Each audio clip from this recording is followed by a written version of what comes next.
They want me to hop in, so I'm gonna hop in. You guys look comfy. Oh yeah, it's warm. Is that good? Fantastic. All right, I fit. All right, I'm assuming with this style of mic, it's just a regular SM58. You'll probably need to actually pass it to answer. Yeah. Hey, we're using SM58s too, but we just got. But yours got the foam thing. Yeah. All right. Cool. So I am going to get this going over on here. I'm gonna record. All right. So, I mean, I don't want to take up too much of your guys' time, so we'll probably maybe keep it under an hour, like 30 to 40 minutes, if that's cool, or wherever the conversation goes. Yeah, that sounds good. All right, cool. So I'm going to do a quick intro and then to the podcast, and then we'll just kind of jump into it. Cool. Sick. All right, cool.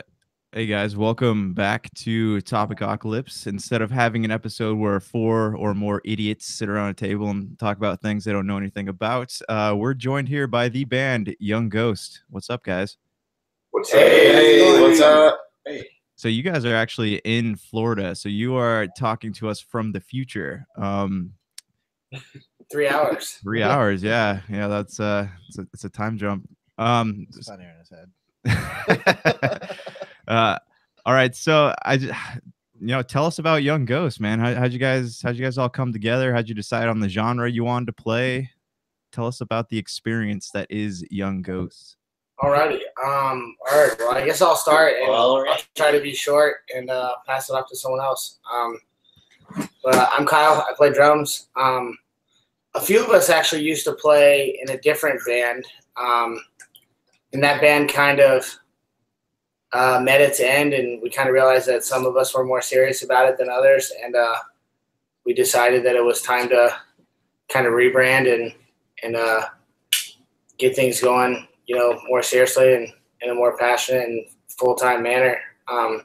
So a few of us found basically replacements for the band members that we had parted ways with, and started Young Ghosts just a little over 2 years ago, and yeah. Cool. What was what kind of bands were you guys in before? Was it same genre, or was like different type of music? I think this would be a good point. Like, I'll answer and then I'll pass the mic off because it's a little bit different for each of us. Personally, Under Oath and Architects would be 2 very large influences for myself. I'm going to pass it off to Nick. Wait. Oh, that's a question. You're asking about other bands we were in, right? Yeah. What type of music was it? I'm sorry, I misunderstood the question. Hey, okay. man, that was actually gonna be my next question, was what your influences are. But hey, let's keep going around here. Yeah. Well, I've joined bands playing guitar and then somehow switched to vocals like more than once, so that just keeps happening to me. But yeah, that's pretty much what happened. Is we were like a softer sort of band, and then we were like, yeah, we don't really want to do this anymore, and then we just all switched around and did different stuff. And well, I switched around. We didn't all switch around. It's just me. So Hell yeah. yeah, we just kind of changed it up and started doing something that we liked more. So yeah. All right, right on. I'm Nick, by the way. Hey, I didn't even introduce us. I'm sorry, guys. I always skip that part for some reason. I'm Josh, and this is Justin. And that's also Justin. So there's an abundance of Justins in this room. Don't feel like you need to specify if you just say Justin. One of them will answer. One of us will answer. All J's. Anything with a J will probably get somebody to respond. That's right, huh? That's a triple threat there. Yeah, cool. So what about the rest of you guys? The rest of you guys playing bands too, or is this your first one? No. I've been playing in a band, since I was 13. So Nice. I've been doing it for a minute. But yeah, this is definitely the most fun and most exciting thing I've done musically. I've just never been this progressed with anything I've done before. So my name is Mike, by the way. Play bass. Nice. Okay, I have a question for you. As the bass player, do you ever get treated unfairly? Because Oh shit! I think it's Oh, why'd you have to do that? I think it's funny that you say that because that's normally the stigma. But I kind of throw it in their faces a lot because it's kind of opposite for me. Okay, all right. Not trying to be. Do they know is the question. Do you guys know? I don't know. What? Yeah. Nothing. Nothing happens. Dude, you're asking if he gets treated unfairly? Yeah. You ever left him at a show? So we're all laughing because a lot of times I think Mike can be a little sensitive. And Get your hand off my shoulder. I think sometimes Mike thinks he gets treated unfairly, and maybe sometimes I do give him a world of shit, but we try to be pretty fair. We've all been friends for so long, so I don't really. That's us all kind of like inside jokes and stuff like that. Right. But so was that your question though? Like unfairly within the band, or? Yeah, well, I mean, there's like, you know, the stigma with bass players, like, you know, people always say, why don't you make like a bass player and be inaudible? I was just curious if that was a Well, that's the kind of like where I was going at with like within the band. I guess you could kind of say like sometimes I'm like, dude, will you guys just quit? You know, like there's moments like that, but I think outside the band, I don't think it's necessarily that way. I'm pretty intense when I'm on stage and live. So it's kind of funny. Like a lot of people notice me like, hey, you're the bass player for Young Ghost. And that I think that's kind of not typical for most bass players in most bands. So that's kind of like where I was going with that answer. Nice. Yeah, because you know, the bass player and drums kind of the backbone of the music. Yeah, and the first ones to kind of get looked over. But I think honestly it's kind of opposite for us, which makes me feel pretty good. So Good. Maybe you're starting a movement here. like I stand up for bass players everywhere.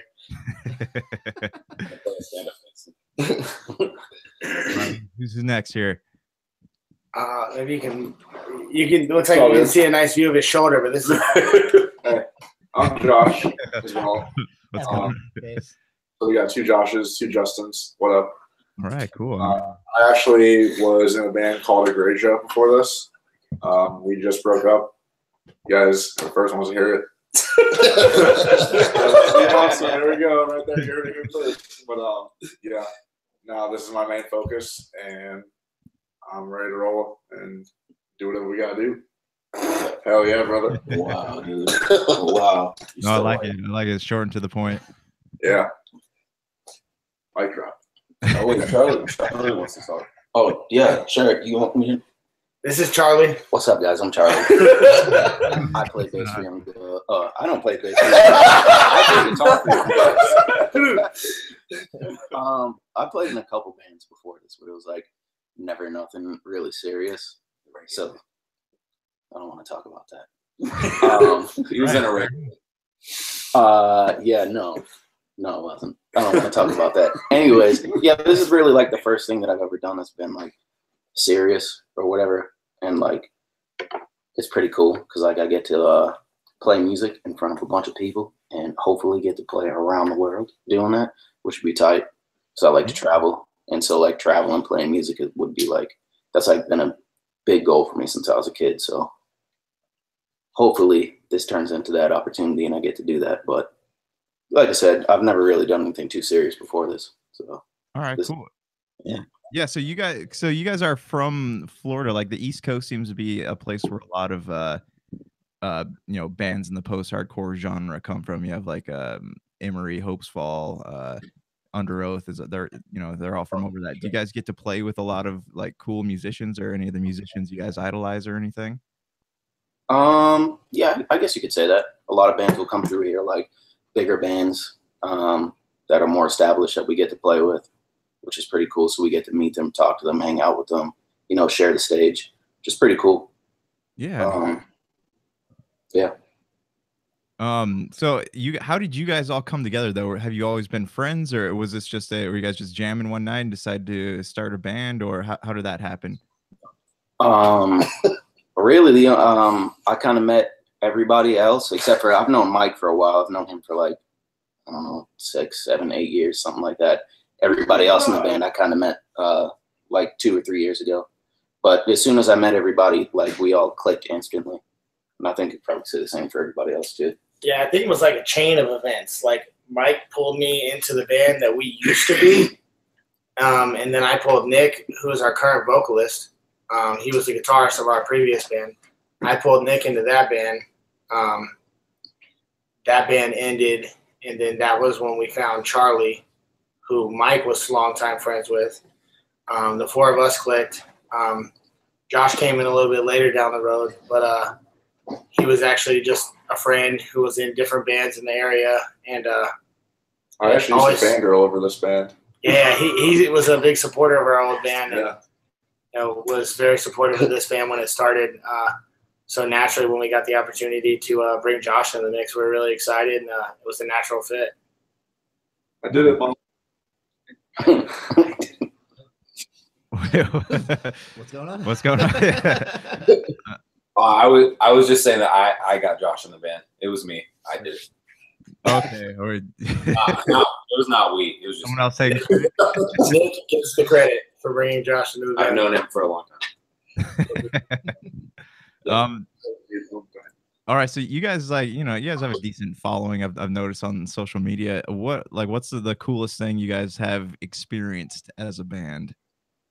As far as social media goes, or Like social media specific, or So you guys have a lot of people that follow, a lot of people who are fans. So what is the coolest experience you guys have had with the fans as a band?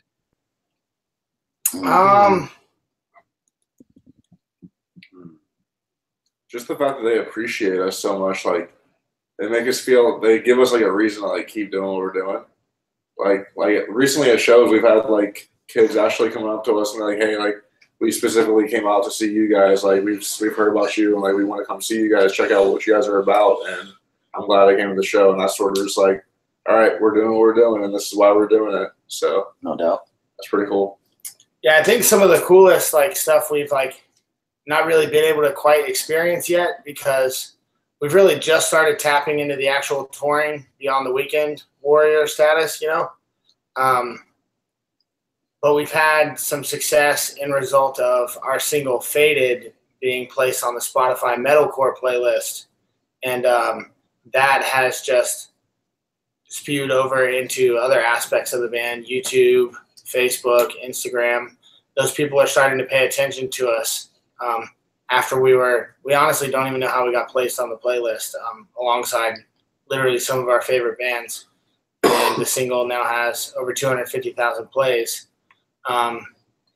So I think for like some bands that are a little further along than us, like they're actually out there in those fans' faces, getting to see and meet those fans and have that draw at their concerts. But we're kind of the opposite, where we're trying to reach those people because we know they're there, and we're just not physically there yet. But we're trying to get there, and we're seeing the people reach out to us online, the comments on YouTube, the DMs on Facebook. So that's been pretty cool for me, like seeing the people that want us places that we haven't been able to access yet. That's rad. So what does that feel like though to know that like people found your music and they're liking it? Yeah, it's really cool. Like Kyle said, we just like one day we were like, we had put out a new song. We were like, why is this song getting so many plays? And we couldn't figure it out. And then we realized that we were on this playlist, and then like all these people from like different countries, like we have more plays in I think like Germany or something than anywhere else. Munich. And Munich, yeah. Is that in Germany? Yeah, it's in Germany. Okay, cool. I don't know where.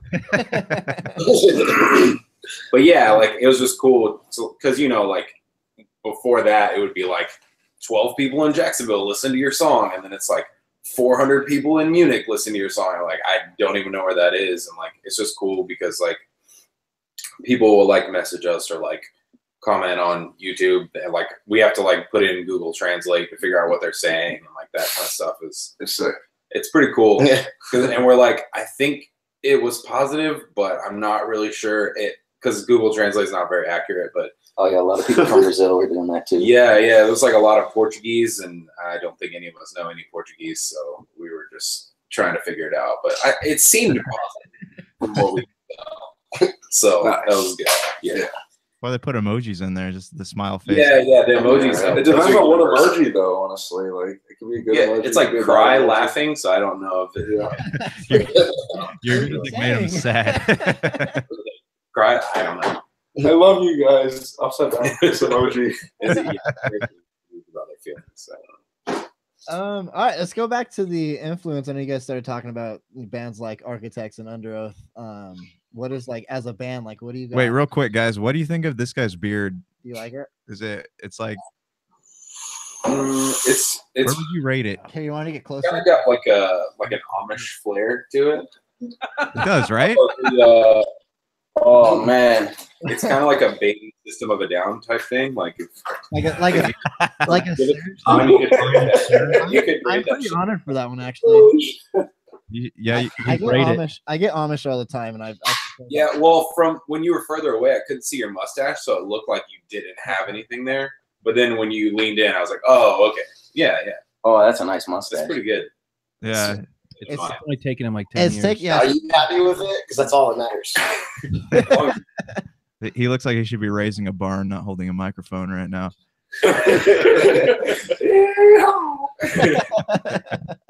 All right, sorry. What was your question you're gonna ask? Real quick though, do you guys Wait, ever wait. get, No, I'm just kidding. Go on. okay. Do you guys ever get this? Because I looked up you guys' stuff on YouTube today. Sorry, I'm still getting used to the microphone. On the way home, and definitely got thrown off by like a hip hop, like hardcore gangster rap came up for young. Oh, yeah. Yeah. We get that all the time. That's literally the difference between Young Ghost and Ghosts. You gotta get the girl in there. Yeah. There's a rapper named Young Ghost.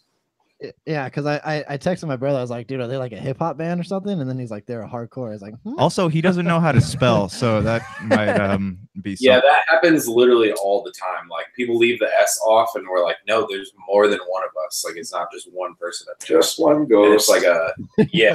People like our name doesn't sound like, oh, that's a hardcore band or metalcore band or whatever, which is kind of cool because like we're not like verb the noun or noun the verb like every other band. So like that's pretty cool, I think. But at times it does get confusing because people are like expecting us to have like do rags or something, which we do have. Be on the lookout for Do Rag Boys 2018. That's like some other shit. It's like an inside, yeah. Sorry about it. Has it happened yet where someone's like, you guys are pretty good rappers, and it only sounds like there's one of you? No, I wish. Kyle actually played drums for a Mizzy rapper. Raw. Yeah. Yeah, a guy named Mizzy Raw is here. He's really good, and he just asked Kyle to play drums and gave us a bunch of shout outs. It was pretty sick. Show him Mizzy Raw. Nice. All right. Well, since we're on hip hop, you guys got any hip hop favorite? Any favorite artists there? Kendrick Lamar is definitely my favorite. Oh yeah. The new post album is pretty sick. All right, so you use the word hip hop, so I'm gonna try to respect the genre. I'm gonna go ahead and say Nas. Okay. Yeah. Josh, hip hop. Drake. No idea. Well, when I was talking about hip hop, you know, new post album's tight. I fuck with Post. Mike, hip hop. I mean, I really like Drake. Is that in the category? He's definitely hip hop. I think most of us pretty heavy fuck with Drake. Oh, yeah, Audrey. yeah. All right. What about That's my dude. Drake, reach out to me, man. Sing up. I know you can listen to this. I know you play video games with your fans sometimes. All right, cool. So all right, I want to get to the creative process here. So I listened to your guys' music. I noticed that you guys, what genre would you guys define yourselves as? Country. I mean, yeah, I'd buy it. I can hear the Sure. twang and the songs about trucks and stuff. you guys weren't at Stagecoach? Generally, we just to keep things simple, we just say metalcore. I mean, like we've got a lot of post-hardcore influences. We've got a lot of influences amongst other areas that aren't really heavy, which I think reflects. But just keep things simple. We just say metalcore usually. All right. So like when I hear your songs, like I listen to Hollow God, and it's really heavy, but it's the type of heavy that's kind of has like an emotional, somber quality to it. And then like you have a song like Relapse, which you can hear the struggle, but it's very like in your face, and it's a lot heavier. So how do you guys decide like what what type of music, or not music, but what kind of like how heavy you want a song to be? Do you guys, because I noticed that your songs all tell stories. So do you just, does the lyric decide the music, or does the music decide the lyrics?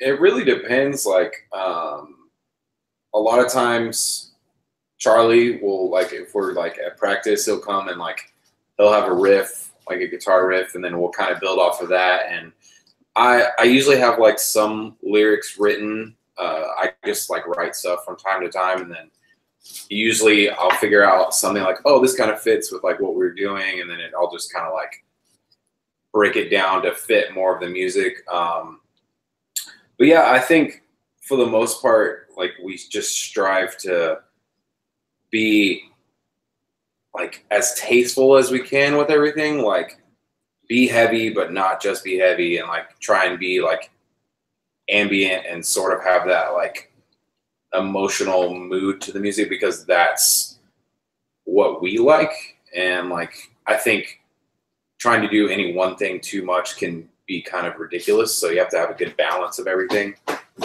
But I think generally we just try to, like, sometimes we're just like, let's just like make this as heavy as we possibly can, and then like the next part just make it like whatever we want pretty much.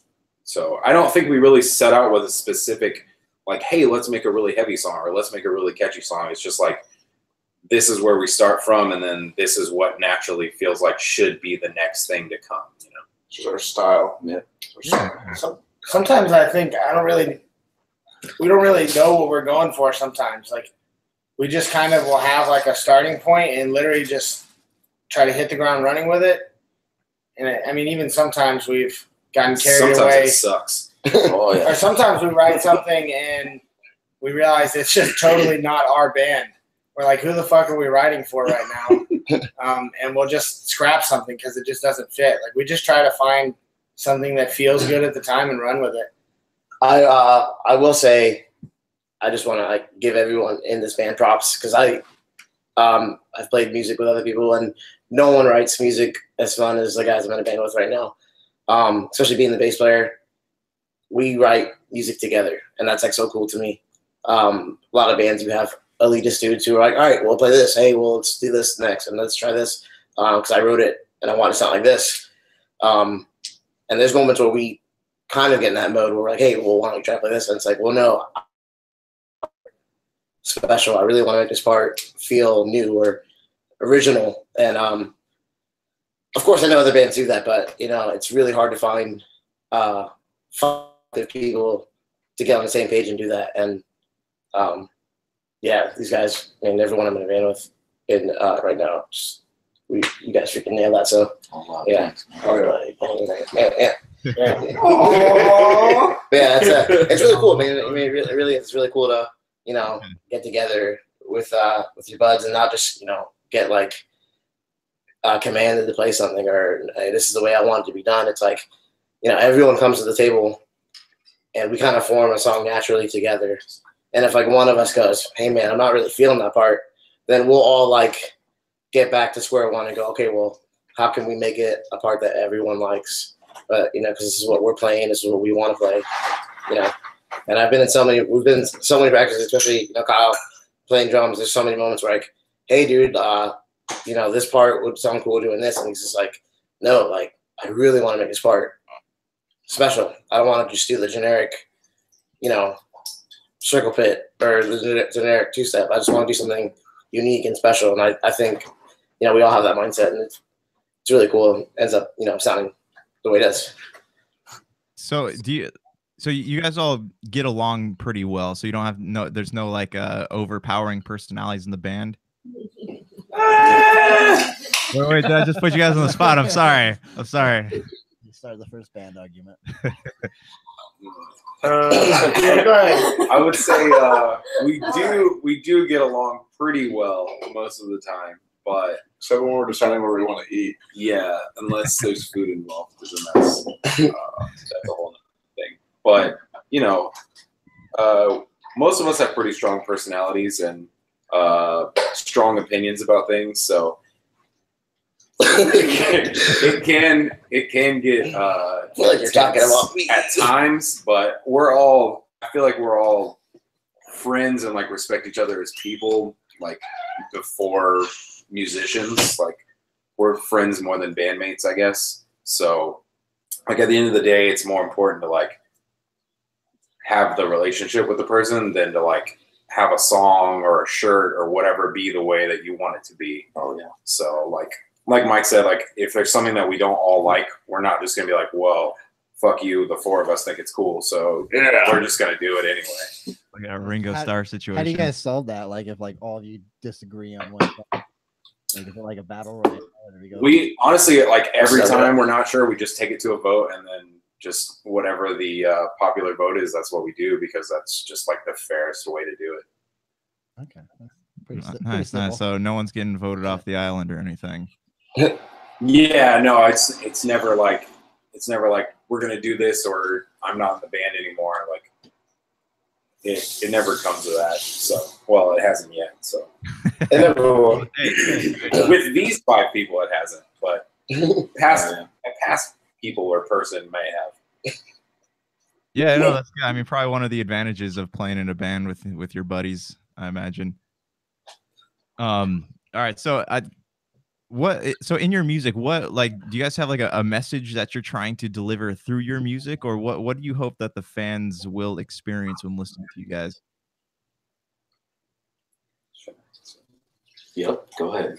I just feel like I'm talking a lot, so. Yeah, I mean, anyone, please feel free to butt in at any point.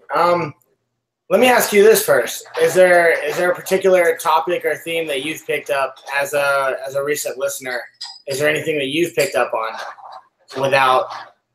Yeah, I'm curious to see your take on it before we answer. Okay, well, so we'll go down the line here.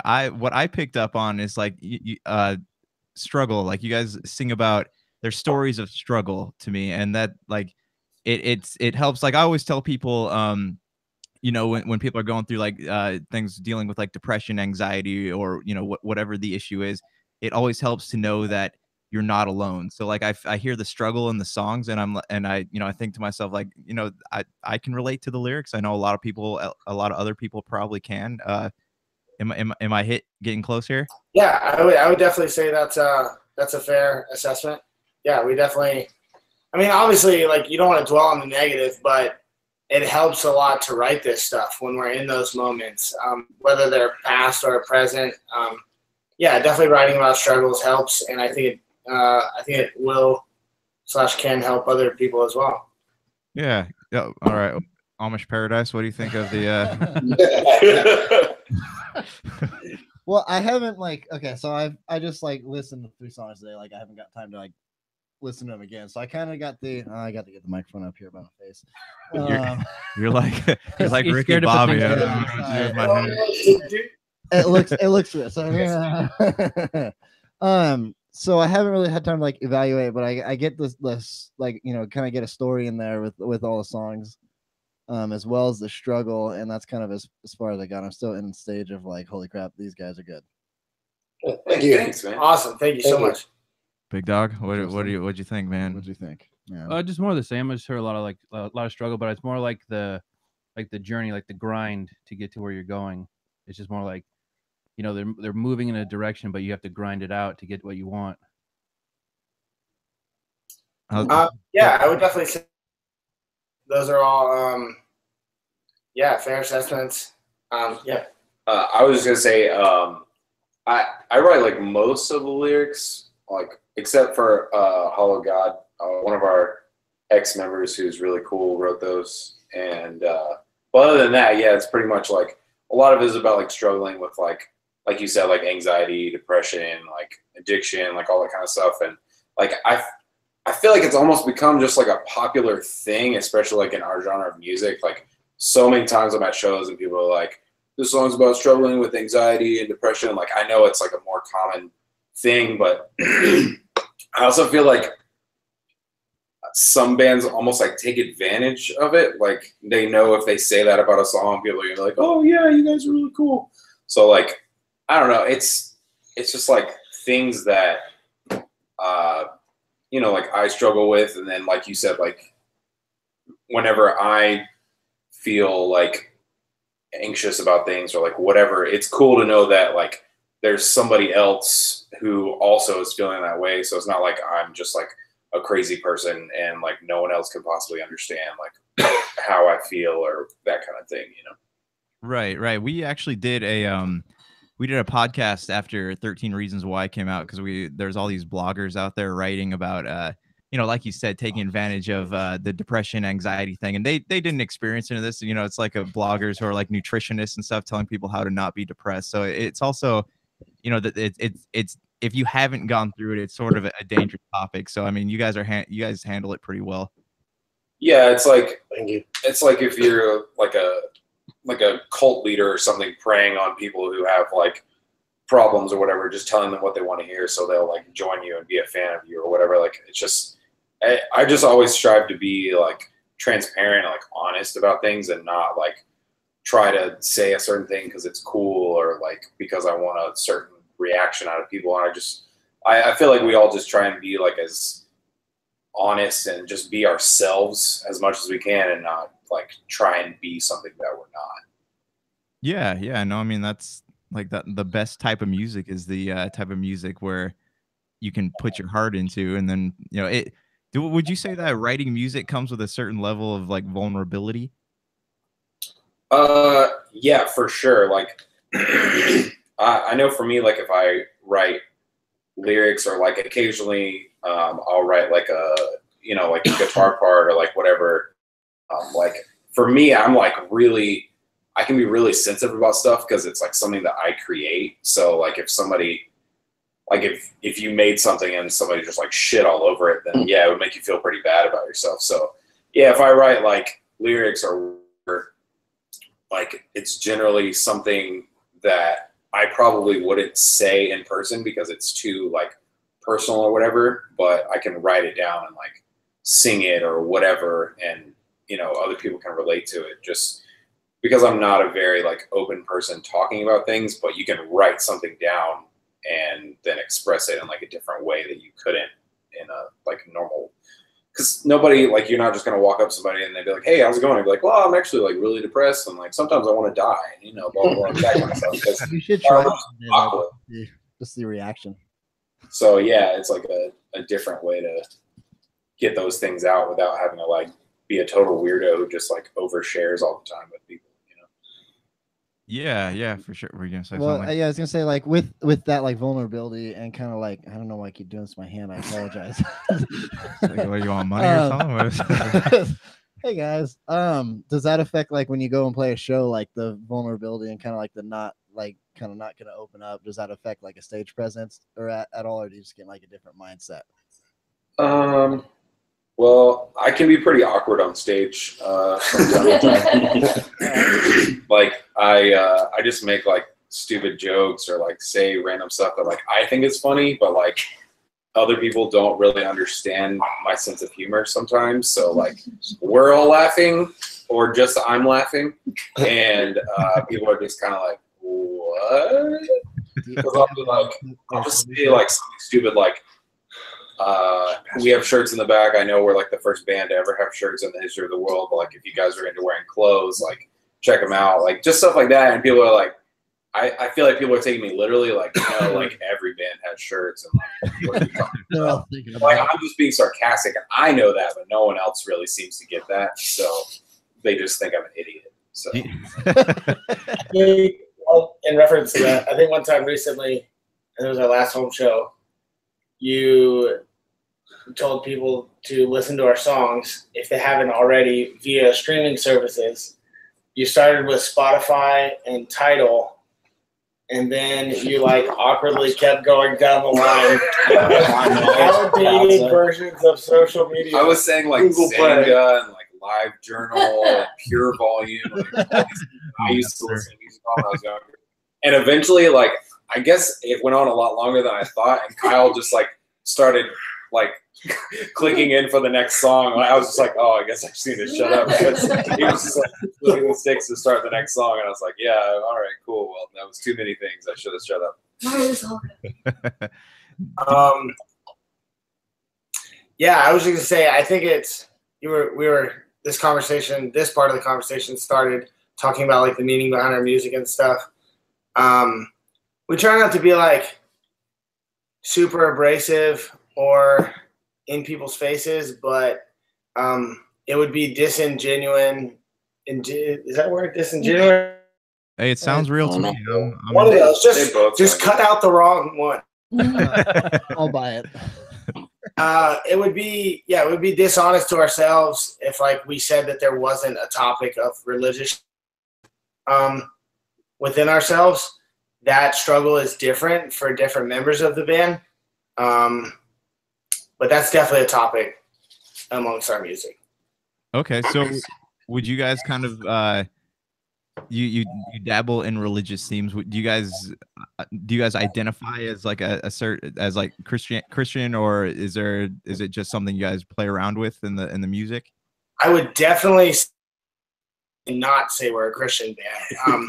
In fact, some of the people that you hear, I know Nick and I are like similar in our views.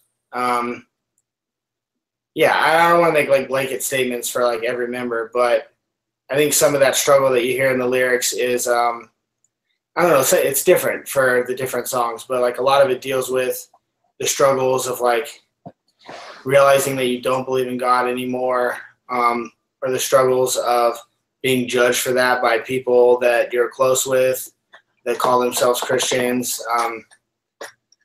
People like trying to cast you out for not being a Christian and not being able to believe in that anymore. So we don't try to like, we're not some like doom metal band that's like, fuck God. That's not, I don't really think. You've said that. I've definitely made that statement before. But I don't feel like that's the best artistic way to express it. You know, like you said, there's a struggle to our music, and I think people can feel that. So we're not out to just write the heaviest breakdown and say like, you know, fuck God. If I can take like what I'm feeling or what someone else is feeling in the band, and like we can take that and turn it into a strong a song, and you know, be honest about it, and people can relate to it, then I think that's cool.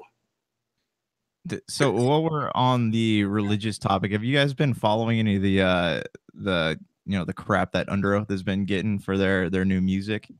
Yeah, I was actually just listening to a podcast today with Spencer, and I don't know where the rest of the world has been, because even when they still called themselves a Christian band, Aaron would say fuck in interviews, and he still is a Christian. But for some reason, Spencer is being crucified for saying fuck on a song. They're just weird. I think they're like, as like for me, because like I was a big like Under Oath guy. I think it's not so much like the fact they're like, oh, they're saying like the F word, or like this, that they're trying to, you know, I guess to say they released one of the worst albums I've ever heard in my life. And like now they're trying to like sell it by like, I'm gonna edit that out. Oh, we're not a Christian anymore. So it's kind of like, I think that's where most of the crap comes from. So they made the statement about not being a Christian band like before they ever broke up, though. Like when Aaron was still in the band, they quit calling themselves a Christian band. Right. So I think some people just are just not paying attention, and they're just now catching on, because it's like an interview like someone might miss, you know, like we may have a million fans down the road and no one may never know that this interview specifically exists, you know, like I could say the worst things right now and someone out there may never know it exists, but like once you put it on a song, it's permanent, you know? Yeah. Maybe that's why they're getting shit. Yeah. I mean, honestly, like I don't think there's any like solid, there's nothing in religious belief that says you can't be a Christian and, you know, say fuck or shit or something. It's just everyone's like blowing it out of proportion. I think it's kind of stupid, you know, whether or not you like the album. I'm just saying, we're all thinking it. I mean, I wasn't thinking it. So we've got some really diehard Under Oath fans in this band. At least two of us have Under Oath tattoos. It's definitely not my favorite, but there's a couple good songs. I really do look up to those guys and respect them as musicians so much that I'm like, you know, I'm listening to their interviews talking about like going into this album, and I'm really trying to I don't know. I'm really trying to hear what they were trying to do, and you know, I'm trying to, you know, listen to it more and more, and it has grown on me some, but it's not what the other albums are to me. What But you guys have? What's your favorite album by them? personally, Define the Great Line. Oh, I there love. it is. Yeah, that's my That's favorite. where I stopped with them. Like I saw them live all the way up to that point, and then the album after that I didn't want to see. Yeah, I think Define the Great Line is probably like my favorite album of all time. So I have the unpopular opinion. Mine is there on the Checks and Safety. I fuck with that album. I love that album. It's also very good. yeah, I think the new album just wasn't what I wanted it to be, but it's not necessarily bad. It's just not Under Oath to me. Am I the only one that thinks it's good? No. I Mike likes it. I personally like the new album. I jam it. You are I don't jam it. It just hit me that we're going on the record talking about many of our favorite band, and yeah, But I do love Under Oath as a band, and I have a tattoo of them. So, like, just if anyone hears this, don't think that I hate them because I don't. No, I mean they're really good. I think the problem was that everyone was expecting like typical Under Oath, like you know, back from Define the Great Line and the Sound of Separation. Everyone's expecting something like that, but it wasn't that. And then, you know, I get like as bands kind of get old, people in the band get older, and you kind of have to evolve. You have to grow and mature, and the music changes, and it doesn't. It's hard for a band to stay the same throughout their entire career, and you kind of see bands sometimes try to go backwards to what they were before. Are you guys Funeral for a Friend fans at all? personally, I've never really gotten into it. Anyone else? No. Yeah, I would. Yeah, no. Okay. All right. No. It's just something I haven't gotten into. Yeah, they started out as a punk band, and they were kind of the screamo, kind of emo type stuff, and they tried to go back to punk, and they kind of mess their careers up. So like I get the need to change, but it's not a bad album. It's not my favorite, but like I still appreciate it for what it is. I just want to say that you guys both just drank your beers like perfectly in sync. Yeah, that was so talented. We're planning it over here. Yeah. We used to be a team. Yeah, I feel like some bands can change and like grow, and then some bands change and then just lose. Like Bring Me the Horizon started out as like a deathcore band, and now they're like on the radio and stuff. But like, I don't know. It's just how you go about it, I guess. Like you have to keep some sort of like, if you start out as like a really heavy band or something and then turn into something completely different, you have to like somehow maintain some sort of intensity, I feel like, to not feel like you're completely just like selling out. Even if that's not what you're doing, that's what people are going to think. And I think bands like Bring Me the Horizon or I can't think of anything. They're like the best example I can think of right now. Is like they still maintain that intensity, especially live. Like a lot of the new album is like almost like pop or like pop rock or whatever you want to call it, but live, like it has to have like emotional intensity, or like if the music is not really heavy, like the vocals or something to just kind of keep that same feel that people can connect with, even if it's like vastly different from what they did before. Yeah, I can understand that. I think that's like the same thing with Under Oath. Is it wasn't really the change that I wanted to hear at the time, because I was kind of like hoping they'd evolve off of Define the Great Line. Exactly. Yeah. Are you guys Thrice fans at all? Yeah, I would call myself like a casual fan. Like I've been fortunate enough to see their live show a handful of times. I saw them open for Deftones. I saw part of their show this weekend at Welcome to Rockville. It's part of World's Loudest Month, the Denny Wimmer Presents festivals, and they always kill it. So I would call myself a casual fan. I really enjoy their live show. I've not like delve into like any one of their albums, but I think they're a really good band. Yeah, they've done a good job of kind of evolving too. Like they started out sort of like hardcore, then they kind of went to like more melodic, and then they had you can kind of hear them grow as a band, which is always interesting to do. Do you guys feel like you guys have done that a little bit since your first single dropped? Yes. Like change sound? Yeah, for sure. 100%. Yeah. Is there still evidence of our first single on the internet? Oh yeah. That's Spotify, yeah. On Spotify. Our first single is on Spotify, and that's like a totally different band. But yeah, it's like online. Yeah, we don't sound like that at all anymore. So yeah, I think we've changed a lot. And I think we're always like, man, we should really like take that down and like make sure no one hears it. But like, I don't know, like when I get in a band, I'll go back and like listen to what they used to sound like. And I think it's kind of cool to see like where they came from to where they are, even if they might be embarrassed about someone hearing it, you know? Yeah, for sure. I mean, do you guys, yeah, it's nice to like had to, yeah, like you said, see where they came from. What do you have like, of all the songs that you made, do you guys have any that you didn't like necessarily like that much, or the way that it came out? Well, our first song, whenever we were like, I was still playing guitar, we had a different vocalist, like Josh wasn't in the band, so it was only like the four of us, but we were doing different things, and it just like, it's not like the song is bad, I guess. It just doesn't represent us and like what we want to sound like. So like, we're just like, I hope that's not like the one song that people hear about us and they're like, yeah, I don't really like this, because it's not us. Yeah, Lightbringer is the song that I think we're all just kind of like, ugh. Like, it's not terrible, it's just not what we wanted it to be.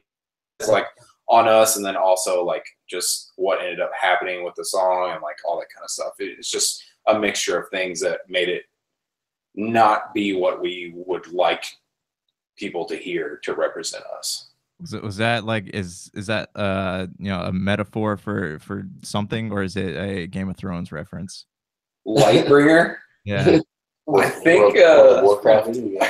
the lyrics of that song are really like, it sounds like Lord of the Rings or something. Like, it's very like, I don't know what you would call, like mythical sounding or something. Yeah, like kind of like medieval or whatever. Like, it's not lyrics that like any of us wrote, and like they're cool. It's just like it sounds very. I want to say it's about a sword. That was. It does say something about a sword and like something about flames.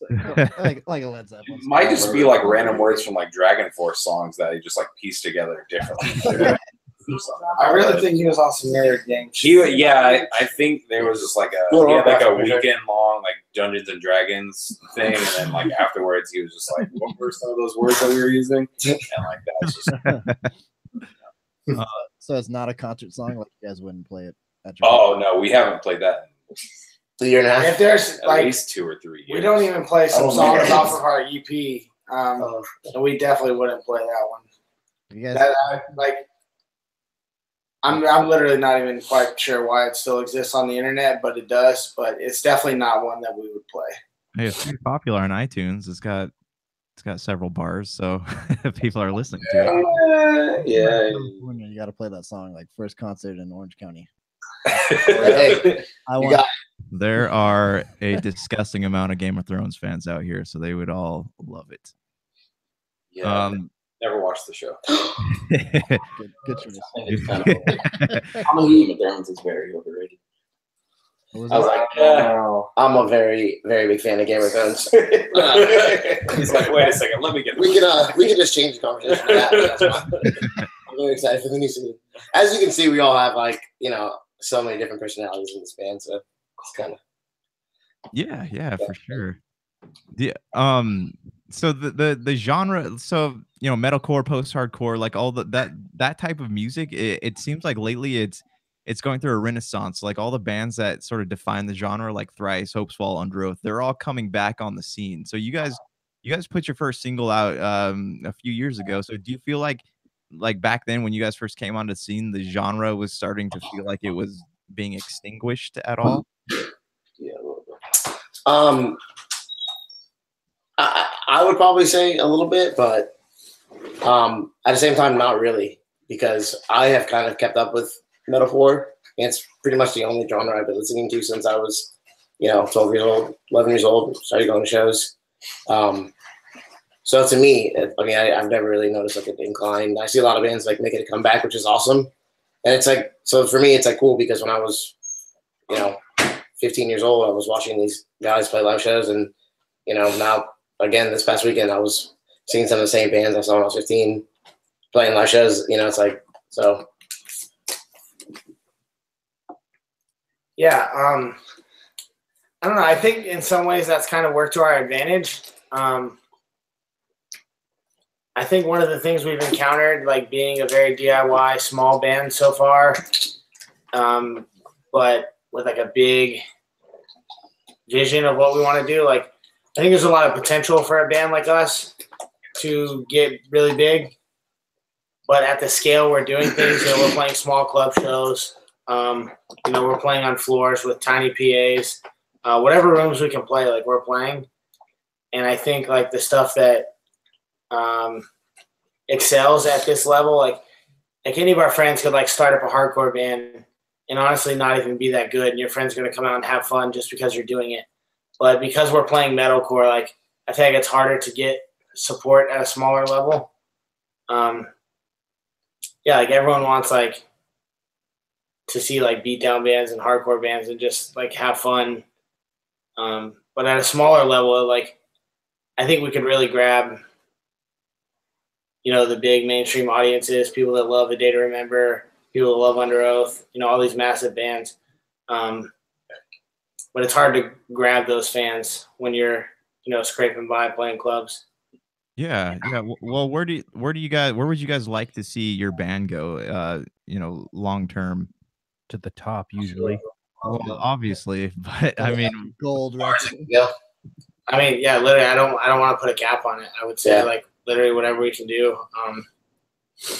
Under Oath is a huge band that I've looked up to, and they just have gotten bigger and bigger. And that band has always been something that I've like looked up to and like saw myself doing. Like my parents, like my mom specifically, like wishes that I would just like quit playing heavy music. Like she doesn't understand it. And then like I'll show her, a sold out Under Oath show, or I'll show her video of like a packed out A Day to Remember show in a football stadium. And I'm like, no, like this is like, we can do this. And like, that's where I see us and more. Yeah. It's what you need to keep the dream going. Yeah. I was just going to say, what was I going to say? I think like kind of what Kyle was saying, like sometimes when we play shows, like sometimes it feels like we're not like heavy enough, or it feels like we're too heavy, because it's like in our area at least, it's like basically just we play with a lot of like super super heavy bands where like people just want to like mosh the whole time and like hit each other and like all that kind of stuff. And it's sometimes it's like shit, like I wish people were like super into us like that, but it's just like that's not the type of music that we want to play. And it's I don't know, it's like hard at times, but I think we just try and like stay true to what we like and what we enjoy. Like Architects is probably like my favorite band, Architects and Under Oath, and they just like they've been around for so long, but they're just now finally like blowing up and like everywhere. And I'm like really happy for them. I love seeing them, and they can like, yeah, they're an amazing band. Like we've so, like Sam is probably like one of the best vocalists I've ever heard or seen. Like every show, like he's just always incredible. He's like a big inspiration to me, and I don't care if he knows. And I hope he does. But yeah. Just though it's taken them so much time to finally like come over to the US and like have shows sell out and like all that kind of stuff. And they've been playing in the UK and like all over for I think over a decade now. It's probably how long I've been listening to them. And they've changed so much and like gotten better and gotten more popular, and like it just I don't know, it just takes time, and you just have to keep trying and do what is true to you. And I think eventually people will just see that and connect with it. Yeah, for sure. I mean, because the music's good. Because I'm always arguing this point with people. They're always like, hardcore, screamo, metal. They're always saying, I can't understand the lyrics, so I don't ever bother listening to it. But I'm like, if you actually read the lyrics to one of these songs, as opposed to like a pop or folk song, like the lyrics are so much deeper than any of that stuff. Yeah, it's like, I mean, I don't know what the fuck Kurt Cobain was saying, but everybody likes Nirvana. Yeah. Oh, what's that? I don't know what he's Right? talking about. Said about Polly and He's crackers. singing about dolphins and yeah. Even if I do know what he's saying, I don't know what he's saying. Like, it doesn't make sense to me because apparently he was just making that shit up like as he was going. So, I think all grunge bands. Are but yeah, like if they can be like one of the biggest bands in the entire world, then I don't really think it matters if you can understand what somebody's saying. Yeah, yeah, and like all you guys have like a lot of clean choruses too, and those kind of to me like that really helps helps me feel the song because I can kind of get into like the powerful verses and stuff, but then when it goes clean and you guys start like that to me like that's when the song really starts to hit me. Oh heck yeah, yeah we Charlie got excited. We like having that balance like of everything because I think even more so now like people get bored of like the same thing so much faster. Like everyone's attention span is so short that like if you put out like 2 songs that sound the same, it's just like they don't care anymore. Like you just have to like you can't do the same thing over and over and like just expect people to stay into it because like people are so overwhelmed by everything in their life, like technology and all that stuff. Like you have to keep them guessing so they'll actually like give a shit about what you're doing. Yeah, is that stressful for you guys when you write music, or do you think it's just a natural progression of things? Not at all. It's not stressful at all. Like I really don't give a shit what anybody thinks about what I write. Like as long as we like it and as long as we can like vibe to it, that's all that really matters. Like I think it's just a matter of us like getting into different stuff. Yeah. I was just telling him I think it's just a matter of us like vibing with different bands at different times. Like, oh, we've been listening to a lot of this lately, or we've been listening to a lot of that lately, and our writing will sort of reflect on that. But aside from that, it's more so like we have our vibe. We like other people's vibes, so we like put a twist on our own vibe for someone else's as well. So we just like we have a very good assortment of flavors. No doubt. Yeah. I think like a big thing for me is like when I see like a band live, I prefer for me to like see them actually enjoying themselves and enjoying the music that they're playing rather than like, oh, do I think that the people are going to like this? Oh, do I think that, like looking for like validation from people. Like as long as you enjoy what you do, dude, everybody else is going to see that like your product is genuine and they're going to fuck with it. So that's basically how I go about everything. Yeah, and it's like the music's more an expression of self, so you don't have to. You're not always. You shouldn't have to worry about what other people think because everyone's gonna. Everyone has an opinion. That's just that's today. You got you got your trolls all over the internet, but like. Oh my God, tell me about it. Like you guys have any experiences with that? You put countless hours into like creating, and you're like, oh man, this song is awesome, and then you put it out, and like. A bunch of people are like, yeah, that's a badass song. That's sick, whatever else. And then you have like 10, 15 douchebags that just come out of nowhere. And they're like, this song sucks. This song is trash. You guys should kill yourself. All right, man, relax. Just got where you are. Yeah. How about you make a song and put it out and we'll compare it to. Yeah. That's the thing, man. It's like I always tell people, talk about this. Like I hate critic culture because you have all these people who have an opinion about things, but they don't appreciate the effort that goes into making it, and they're not creative enough to make it themselves. So what really gives them it's okay for them not to like it, but what gives them the right to go out of their way and say this song fucking sucks, man, or like just try to put you down for doing what you love doing? Yeah, I mean, I'm kind of like guilty of that because like back before I started really like writing music, I would listen to something, I'd be like, man, that like, I'd be like, man, that's not really that good or whatever else. But when you actually get process, it's kind of difficult sometimes because you'll sit there like playing the same riff for like an hour and you'll get the writer's block and whatever else, and like, and you get stuck. And then once you finally get past that and you're actually able to get that song out, and then to see people sit there and like shit on it, it sucks, man. Right. But, yeah. I mean, I totally get that. Do you, but like for you guys, does the positive feedback, does that outweigh, the few like trolls or negative stuff? Hell yeah, brother. All of our moms just create like multiple accounts. We're so proud of you.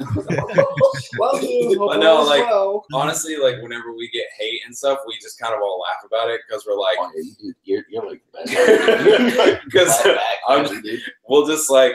We'll be like, well, like the first, few songs or whatever that we put out, it's like all of our friends or family be like, oh, you guys are so good, and like all that kind of stuff. But then when other people that you don't know hear and they're like, and people are like, oh, this is really cool, but then there's like a couple of people like, you guys fucking suck, or you guys sound like this band, or you guys aren't original, or like, all that kind of shit. Like, there's always people that are gonna say that kind of stuff, and like it makes us laugh and also feel like we must be doing something if like people care enough to like say shit about us, like haters, like at least they're talking about us. You're not positive if you don't have haters. Like, one funny thing that like they always making fun of me for is like I'm too overly positive. Like that's just who I am. That's who I was before this band, and so it's so funny. Like we'll get like negative comments. I'm like, oh no, dude. Like they're probably just. Yeah, I don't know. They're probably saying something nice, man. You're just reading it wrong. And Mike will be like, "Oh, they're probably just talking about their internet connection." Like, yeah, that's probably what it was, man. They're talking about the song. That's just like who I am. Like, I'll be positive all day, every day. Someone could literally tell me, like, "Hey, man, you suck at bass," and I was like, "Well, I'm in a band, so go fuck yourself." That's just who I am. I'm happy to be doing what I'm doing. I think everyone should have that attitude, and I think that's really when you're gonna like start to do cool things. Now, you can look at anyone who's into art or acting, or like you go for auditions out in Hollywood, and you're trying to make it into a movie. You're gonna have critics all over the place, probably telling you that you're just not gonna make it. But when you're doing it for yourself, and you have the confidence, and you're gonna do it, then that's when you're gonna get like the role. People are always gonna try to bring you down, but if you're doing it for yourself and you stay confident, I try to tell literally everyone that, and that's when you start to do really cool shit, And then even when you start doing cool shit, you're still gonna have haters, but that's what it is. Yeah. Oh, they were doing something. I don't know what they were doing. It's true though. It's the truth. Like, anything you do, no matter if you're trying to get a manager job, a manager position at your job, like people are gonna hate on that. And people around you are gonna go, "Oh, this guy wants to," this is what happens. Because to be creative, like you tend to slip into a negative mindset because you kind of see the world through a different lens. So it helps to be positive, to not like, and in order to keep going, you're gonna have to not really care about what people are saying. Just keep. That's where it starts. It starts with being positive. It starts with saying, "Hey, I think we can do this." Yeah. Let's do it. Now getting going back to for being serious here, the negative. Are we not being serious? Well, no, I'm just saying it's positive. Anyway, sorry, but yeah, we're being fucking serious, dude. Yeah. I'm so serious right now. This was a moment, and you just ruined it. I'll let myself out. I apologize. Jeez, go shave or something. The negative comments though, do you guys try to build out that or is it just sort of nah, F you guys? It totally gives you the fire to go back out there and create some more shit, so you can just put it out back in their faces. Yeah, you can say whatever you want, but here's some more content, and I hope you enjoy it, you piece of shit. Yeah, I definitely feel that way. If we ever walk away from a show, you can ask Charlie if we ever walk away from a show, and any of us have our head low, oh man, I don't know. I'm like, dude, next time, man, we're gonna fucking kill it. Or just, kind of that vibe, just dude, we got this, I just kind of take it, I don't really do anything with it, after we get the negativity. I just try to take it as a positive, because your friends aren't, gonna tell you to your face. Let's be real, your friends and family, they're just gonna tell you it's awesome regardless. So, if we were all getting positive comments and the numbers were just kind of average, then that's cool. But to me, I just take it when you get someone from Indonesia trying to tell you that you ripped off another band, then I just take it as a positive that I'm reaching Indonesia, because if someone in Indonesia is telling me that we're ripping off another band or our song sucks, then someone else in Indonesia probably just fucks with it. Yeah. So, Would you consider that irony though, because Indonesia is ripping off products from America all the time? Damn, dude. I just want to say Indonesia.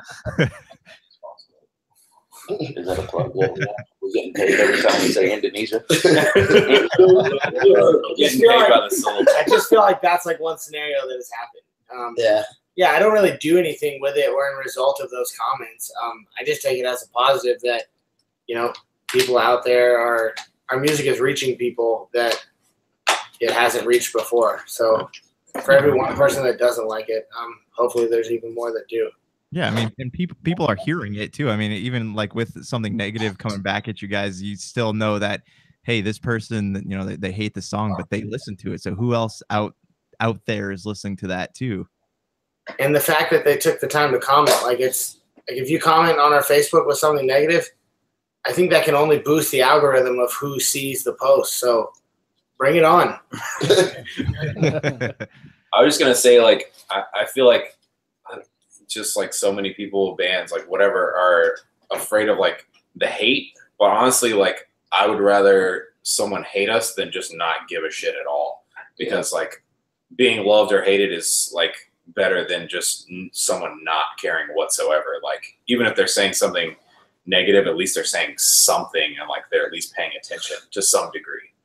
Right. And yeah, I mean, it's good to know people are listening. So it's to be expected too. There's always going to be somebody who's going to want to hate on something, and that's just part of the creative process. And especially today, you're going to deal with that kind of stuff all over the place. Well, whether yeah, it's like all the keyboard warriors, like they always got like some shit to say about everything. Like it doesn't matter what it is, somebody's going to find a reason to hate it. They just want to feel relevant. They've probably listened to it more than once, which means they actually like the song. Hey, yeah, they're just saying. Yeah, or like I know recently we posted like a clip of a song and somebody was like, "Oh, this is stupid," or like it sounds like this or it sounds like that or whatever, and we were just like, "Okay." And then we put out the whole song and they were like, "Oh, this is actually really cool." And we're like, "Oh, why didn't you just wait to like formulate your opinion before you heard like 30 seconds of the song?" Premature trolling. Yeah, it's just like people just want to like act like they're so like confrontational and stuff, but in real life, like they wouldn't say shit. It's just because they're on the computer and nobody knows who they are and they can say whatever they want. Oh yeah, they want recognition for their opinions. I will find you, man. But we have our methods. Yeah, they call you Young Ghost for a reason. Never see us coming.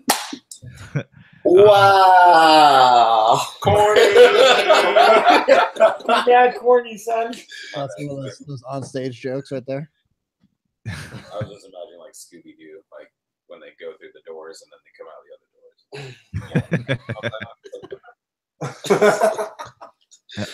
What is that? Sorry. No. Hey, no worries. Yeah, keep it going. All right, so I don't want to keep you guys here too much longer. We kind of been on for a bit here. You guys probably have stuff to do. We've been talking a lot about bands like Under Oath and Bring the Horizon stuff. What are your guys' influences, and like what are you listening to right now that you think people should listen to? Okay, yeah.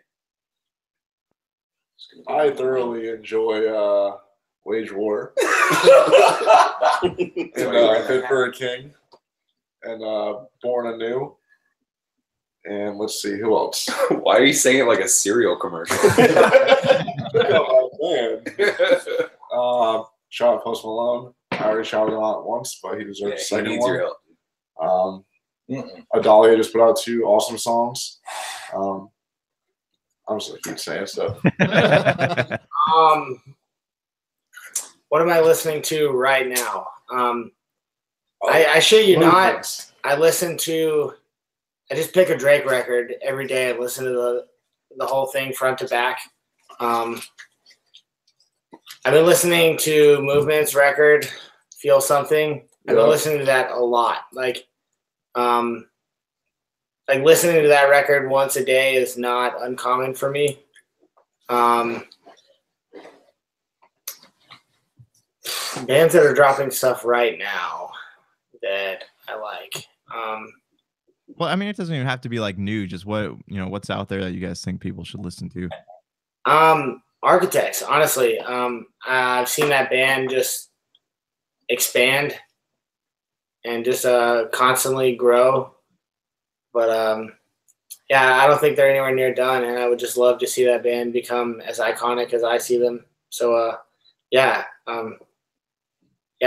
Architects, rest in peace, Tom Searle. That's so sad. That band has influenced our band. Yeah, beyond words, clearly, because I can't talk. So with that, I'm gonna pass the mic. To Mike. Lately I've been jamming Our Last Night a lot. You guys know Our Last Night? Yeah. Do you like? yeah. We're a huge fan of their covers. Like those are always. Yeah, their covers are really good. I've been jamming Selective Hearing like nonstop. It's their newest album, and those guys are really cool. We played plenty of shows with them as they come through Jacksonville, and our last band. But actually, our EP, and this actually answers a question that you asked earlier that I didn't get to answer. One of the questions you asked were like, there any singles or songs that we released that we kind of like didn't like? I think our EP is freaking awesome. Matt Wentworth produced, and Vocal feature. Yeah, he did a vocal feature on one of our songs, Fiends. But it didn't get like the attention that I feel like it deserved, and that's kind of like what I was going to answer that question is like, the EP was like so well done, and I just feel like it really should have been like more of an impact when we released it, just because it's it's got the freaking hands of Matt Wentworth behind it and a vocal feature on the track. For me that was like really awesome because I've been listening to that band for over 10 years now. I watched that band grow with every album, and I saw them come through Jacksonville with Sailsin easily 10 years ago. And then every band I've been in since I was 15, every time they came through on a tour, I opened, my band usually opened for it, including the band I'm in now. So I've literally, yeah, to answer your question, check out Our Last Night. They're fucking awesome. Yeah, no, they're a really good band. We've been fans for a long time. For me personally, I listen to Kendrick Lamar like every day. His new album, newest. I mean, it's not that new anymore. I also listen to like older stuff. Like I listen to like My Chemical Romance and like Matchbook Romance. Just like what's up? What did it do? Oh, I'm sorry. I was cupping the mic. I'm sorry. I'm so sorry. Yeah, but just like random stuff, like Story of the Year, like just those guys are still going strong too. It's been a while. Yeah, I mean, I listen to like the older stuff. I don't know what like their new stuff sounds like, but I'm sure it's great because they're pretty cool. So their live show is amazing. But yeah, I can't really think of like a metalcore band that well, we were just listening to Polaris.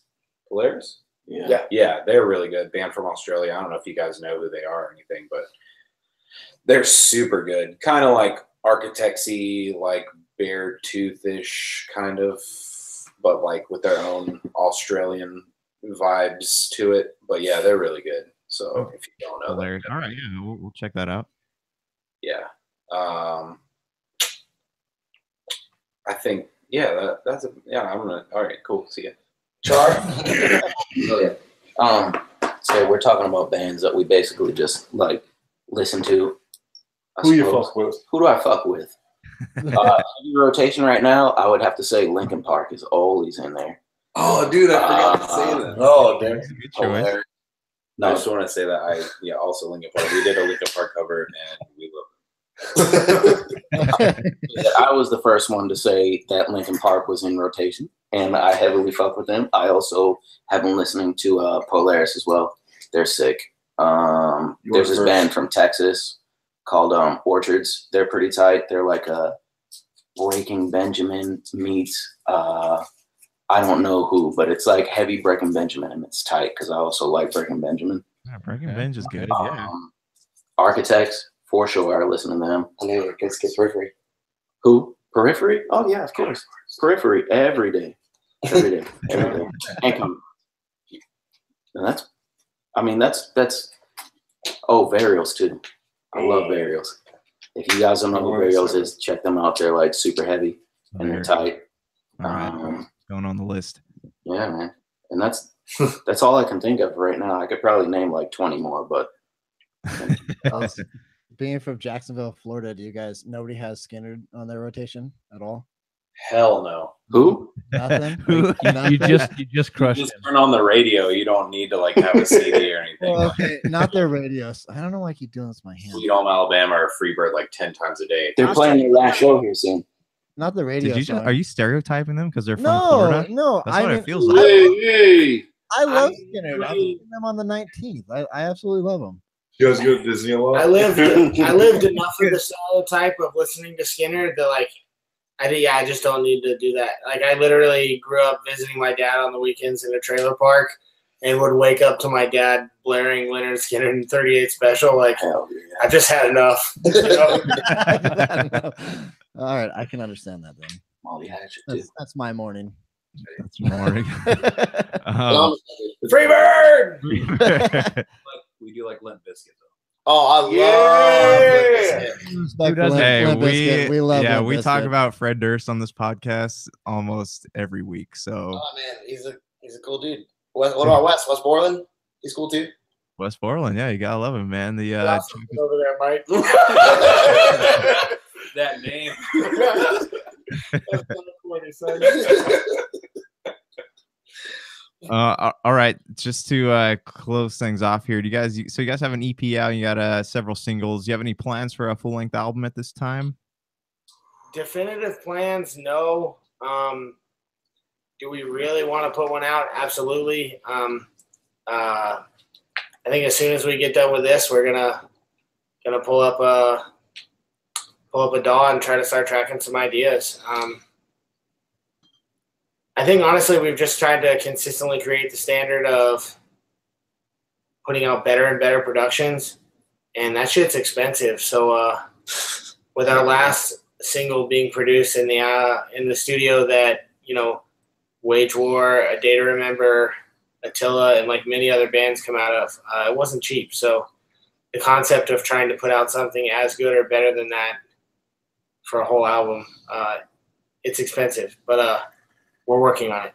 I would say also we're just like focusing more on shows and like touring and stuff right now.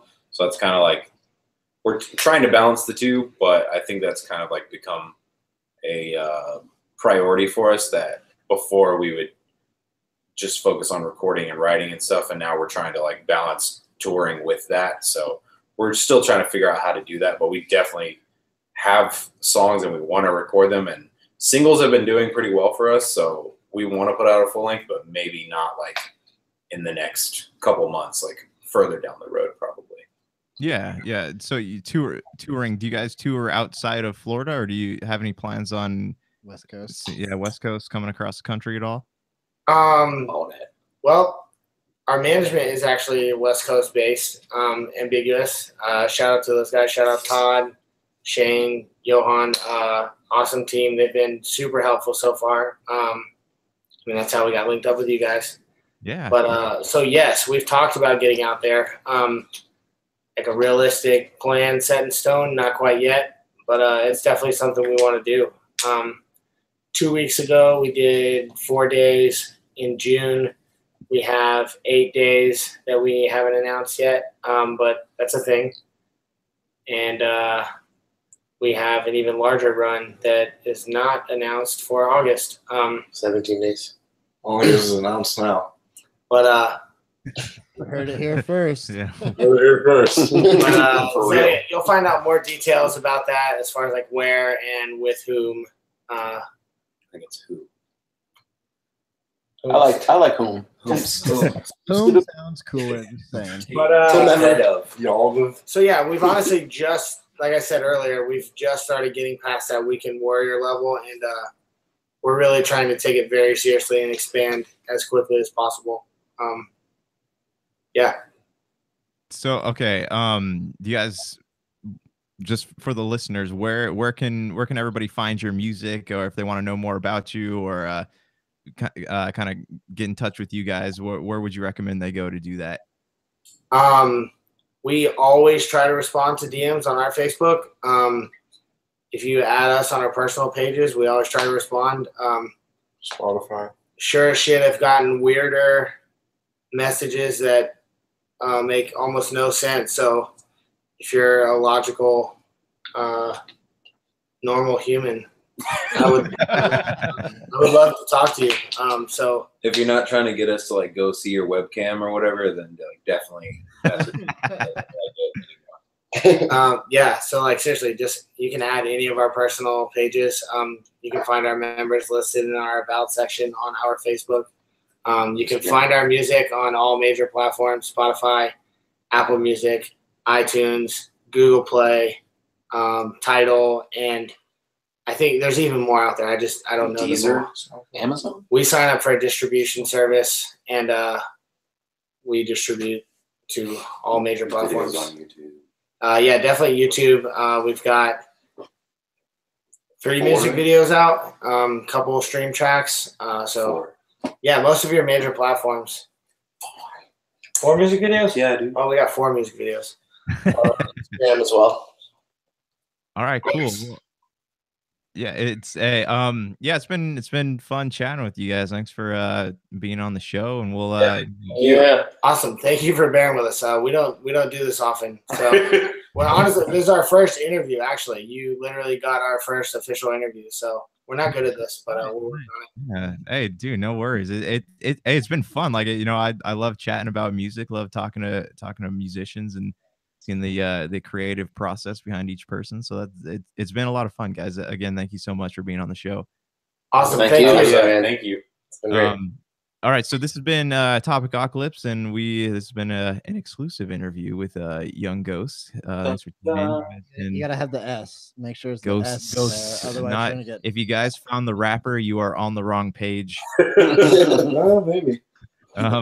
You can find this podcast on iTunes, Apple Podcasts, Stitcher, Google Play, podcast.com, and I'm sure I'm missing a few there too. All right, guys, until next time, later. Awesome. See ya. All right, guys. Later. See ya. Well, this will probably be up. I want to say I'll get up tomorrow, and then if you guys want to share it, that would be fantastic. Yeah, Absolutely. Hell yeah. tag you guys and put some links to your stuff in our description and all that. So, guys, it's been fun. If you guys ever want to be on it again, let me know. I'd love to have you on. Absolutely. Yeah. Thank you. Thanks, dude. Yeah. All right, guys. Talk to you later. Peace. Later. Love you.